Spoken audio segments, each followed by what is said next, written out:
20 जानेवारीपासून मनोज जरांगे पाटील हे मुंबईतल्या आझाद मैदानामध्ये आमरण उपोषण करणार आहेत। बीडमधल्या सभेतून जरांगे पाटलांनी ही घोषणा केलेली आहे। दरम्यान मनोज जरांगेंनी उपोषणाचा निर्णय मागे घेतला नाही तर भाजप आणि टाटा मुंबई मॅरेथॉनसाठी मोठी अडचण निर्माण होऊ शकते। एकीकडे 22 जानेवारीला राम मंदिराचा सोहळा आहे आणि दुसरीकडे जरांगेंचं आमरण उपोषण सरकारला डोकेदुखी ठरू शकतं आणि त्यामुळे सरकार मराठा आरक्षणासंदर्भात सकारात्मक पावलं उचलेल अशी शक्यता वर्तवली जाते। तर टाटा मॅरेथॉनची सांगता 21 जानेवारीला आझाद मैदानामध्ये होणार आहे। त्यामुळे जरांगेंचं आमरण उपोषण हे टाटा मुंबई मॅरेथॉनसाठी अडचणीचं ठरण्याची दाट शक्यता आहे। दरम्यान या उपोषणासंदर्भात मनोज जरांगे यांच्याशी बातचीत केली आहे आमचे प्रतिनिधी रवी मुंडे यांनी। जरांगे पाटील, 20 जानेवारीला तुम्ही सुरुवात इथून करणार आहात का तिथेच उपोषणस्थळी असणार आहात आझाद मैदानावर? उपोषण म्हणजे इथून निघणार आहात पायी 20 जानेवारीला का 20 जानेवारीला तिथेच असाल तुम्ही? 20 जानेवारीला अंतरवालीतून आम्ही निघणार आहे सगळे इथून। मग मध्ये रस्त्यानं सगळे लोक जसं जसं असेल ते सहभागी होत चालणार आहे।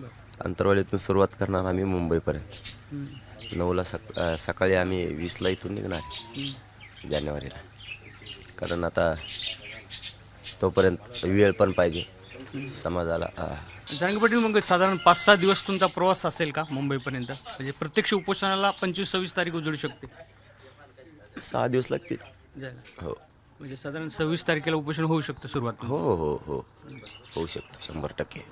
तर सरकार बरोबरची चर्चेचे दारं तुम्ही सगळे बंद केलीत का? मग सरकार एखादा प्रस्ताव घेऊन येत असेल तुमच्या 3-4 शब्दापैकी एखादा, तर त्याबाबत काही चर्चाच करणार नाहीत का तुम्ही? नाही, आम्ही कालच सांगितलं ना जाहीर सभेतच की 20 तारखेपर्यंत एकदा अंतरवालीच्या बाहेर पाय टाकला चर्चा बंद। 20 तारखेपर्यंत चर्चा होऊ शकते। हा मार्ग जर निघणार असला, म्हणजे आरक्षण मिळणार असलं तर चर्चेतूनच मार्ग निघतो ना। तोपर्यंत चर्चेला हरकत नाही, कारण मराठा समाजाची परवानगी पण काल घेतलेली की तोपर्यंत चर्चेला तयार आहे। आम्हाला जायचं काय हौस नाहीये मुंबईला, आरक्षणासाठी जायचं। तुम्ही त्याच्या आत देणार असाल तर मराठ्यांना काय हौस नाही ना तिथं जायची। मराठे इथंच आनंद व्यक्त करतील आणि तुम्हाला डोक्यावर घेऊन नसतील। जरांगे पाटील, ज्याप्रमाणे काल भुजबळांनी टीका केली तुमच्यावरती, अर्थात तुम्ही अनेक वेळा त्यांचं नावही घ्यायचं नाही प्रयत्न असं म्हणत असतात, मात्र ही वारंवार टीका होत असते। तुमच्यावरती स्मरणशक्तीमध्ये गडबड आहे असा देखील त्यांनी आरोप केला तुमच्यावरती। सगळ्या महाराष्ट्राला माहिती आहे, त्याला बी माहिती आहे स्मरणशक्ती कोणाची देवी, त्यालाच काही सुचत नाही आपण काय बोलावं। ते झालंय गडबड आहे म्हणे, त्याला काही कळतच नाही। मराठी ओबीसी आरक्षणात गेले हे सगळ्यात मोठं दुःख नाही त्याचं, आणि त्याला ते नको होतं आणि तेच झालं। मराठी आरक्षणात गेले आणि मराठी आरक्षणात गेल्यामुळं सामान्य ओबीसी बांधव, सामान्य धनगर बांधव, सामान्य वंजारी बांधव यांना असं वाटायला लागले त्याला त्यांच्या नोंदी जर सापडल्यात ना मग त्यांना दिलं पाहिजे।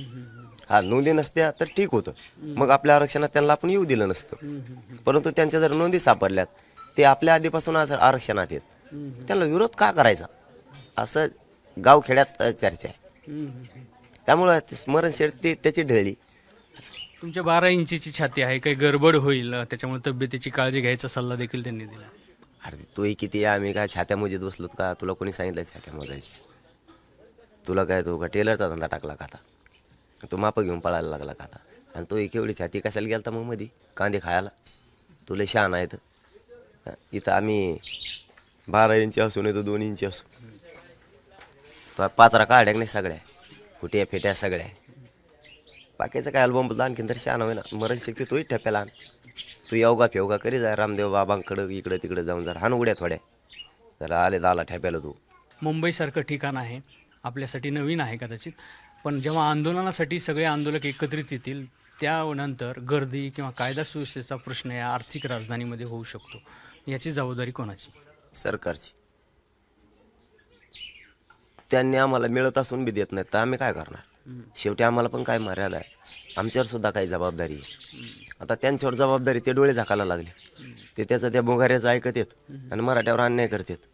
मग त्याचं ऐकून तुम्हाला जर मराठ्यांचा जोर अन्याय करायचा असला आमच्या पुढे नावीलाज आहे, आम्हाला पर्याय तर शोधायला लागणार आहे। त्यामुळं ती आमची चूक नाही आहे, ती राज्य सरकारची, त्याला आम्ही काय करू शकत नाही। कॅमेरामन धनंजय दानुटेसह रवी मुंडे, एबीपी माझा, आंतरवली सराटी। एबीपी माझा, उघडा डोळे बघा नीट।